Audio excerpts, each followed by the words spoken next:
मजलिस इत्तेहादुल मुस्लिमीन के सदर बैरिस्टर असदुद्दीन ओवैसी ने इस उम्मीद का इजहार किया है कि औरंगाबाद की 2 नशिस्तों पर मजलिस के उम्मीदवार कामयाब होंगे।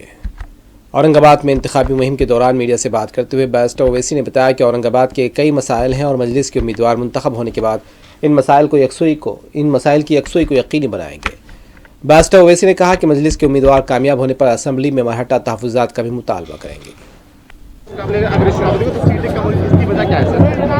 क्या मतलब सीटें कम है? 16 सीटों पे इस बार आप चुनाव लड़ रहे हैं सर। हाँ, पार्टी की रणनीति है, स्ट्रेटजी के लिहाज से हम काम करते हैं। सर, जिस तरीके से महाराज के चुनाव में उलेमाओं की जो भूमिका है बढ़ती जा रही है, सर महाराज के चुनाव में उलेमाओं की भूमिका बढ़ती जा रही है। पिछले दिनों बात आई कि उलेमा बोर्ड ने कांग्रेस में मुलाकात की, इसको आप कैसे देखते हैं सर? ये भाई चुनाव का टाइम है, ये सब लोग अपना अपनी बात रखते हैं, बोलते हैं। चुनाव खत्म हो जाएंगे, अपना काम करते रहेंगे सब लोग। सर एमआईएम किंग मेकर बनने की भूमिका में अगर ना, ये सब बातें मत करिए। हम अपना काम कर रहे हैं, जहाँ हमारे कैंडिडेट हैं उनको जिताने की पूरी कोशिश कर रहे हैं।